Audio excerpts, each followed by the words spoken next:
امام اعظم حنیفہ رحمۃ اللہ کے زمانے میں بھی ایک دہریہ تھا، اس نے امام صاحب کو چیلنج کر دیا کہ میرے ساتھ مناظرہ کر لو۔ تو امام صاحب نے اس کے ساتھ مناظرہ کیا۔ اس نے کہا کہ جی بتاؤ کائنات کو کس نے بنایا؟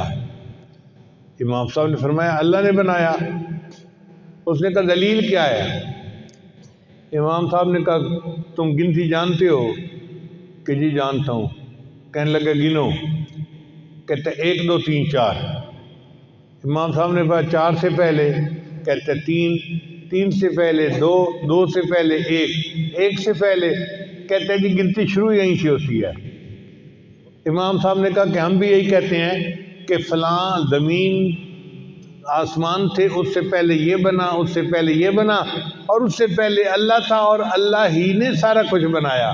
کہ ہماری گنتی اللہ سے شروع ہوتی ہے، ہم آگے بتا سکتے ہیں، اس سے پہلے کے بارے میں کچھ نہیں بنا سکتے۔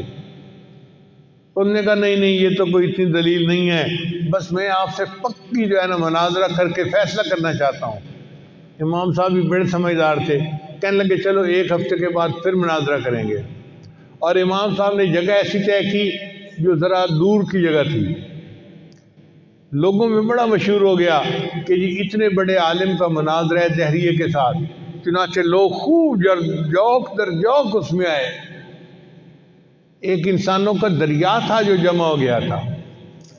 اب دہریہ وقت پہ آ گیا، امام صاحب وقت پہ نہیں آئے، تو دہری نے اسٹیج پہ چڑھ پہ بولنا شروع کر دیا، دیکھا مجھ سے ڈر گئے، ہار مان گئے، یہ میرا مقابلہ نہیں کر سکتے، ان کے اندر ہمت نہیں ہے، علم نہیں ہے، مان لو لوگوں کہ میں دہریہ ٹھیک کہہ رہا ہوں، اللہ موجود نہیں ہے، میں جو کہہ رہا ہوں بالکل ٹھیک کہہ رہا ہوں۔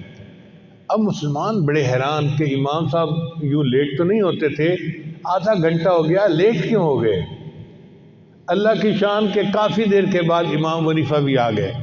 اب جیسے آئے تو اس نے چیخنا شروع کر دیا، آپ اعلان کریں کہ آپ مجھ سے جو ہے نا شکست کھا گئے، ہار گئے، اس لیے آپ وقت پہ نہیں آئے۔ امام صاحب نے کہا کہ بھائی ذرا بات تو سن لو میری۔ اس نے کہا جی سنائیں۔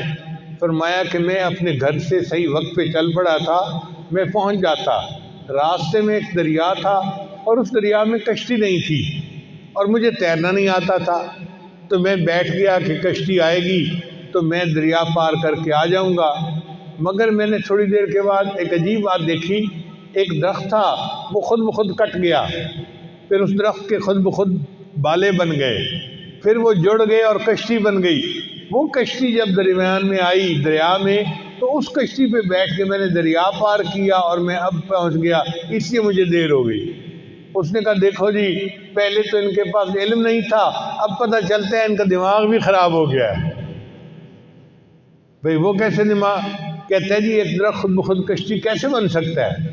امام صاحب نے فرمایا اچھا بچے، اگر ایک درخت خود بخود کشتی نہیں بن سکتا تو اتنی بڑی جو کائنات ہے یہ خود بخود کیسے بن گئی؟ اب وہ اپنی دلیل میں خود ہی پھنس گیا، اس کو ماننا پڑا کہ واقعی اللہ ہی نے کائنات کو بنایا ہے۔ تو اللہ تعالیٰ موجود ہے اور اللہ تعالیٰ اپنی ذات و صفات میں ایک ہی ہے، کوئی دوسرا نہیں ہے۔ اس لیے ہمیں چاہیے کہ ہم اللہ ہی کو مانیں، اس کے سوا کسی کو معبود نہ مانیں۔